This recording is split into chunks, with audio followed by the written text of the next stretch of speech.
Well, police violence is hard for many here in Minneapolis to see. The city is at the center of the reform debate ever since George Floyd's murder 2.5 years ago pushed that movement over the edge.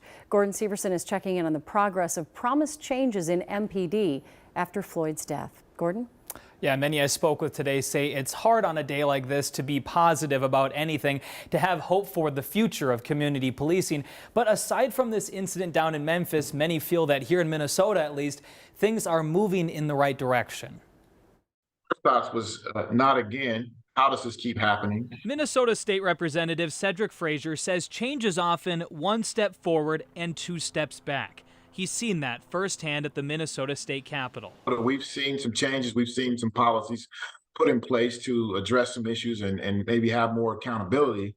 But the fact of the matter is these situations keep happening. And when they happen, he says it's easy to feel a sense of defeat. But it's important to remember that some things have changed, like new policies and laws passed at the state capitol, the restructuring of the Minneapolis Police Department, and their new police chief. I've heard him speak to the trauma that's been caused to the community and the desire to want to reconcile and restore and try to build some trust in the community. I think that's important. But when we talk about Minneapolis, what we're doing, we're progressing. Al Flowers with Minnesota Safe Street says the community now has a stronger voice when it comes to managing their police department. The Police Community Relations Council is now meeting once a month, and Flowers feels the police department is taking the community's feedback seriously. And we got to show an example here in Minnesota that we're working with our police department.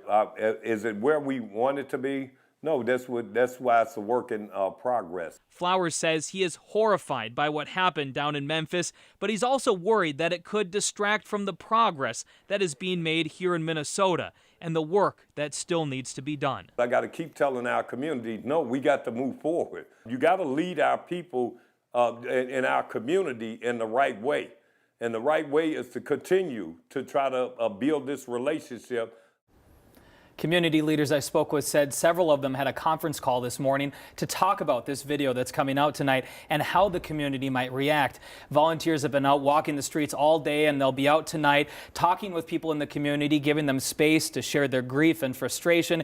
And late this afternoon, the Minneapolis Office of Community Safety announced that it has plans in place if any civil unrest were to take place in the city this weekend. And they added, though, that there are no signs that that will happen at this time. All right. Thanks so much, Gordon.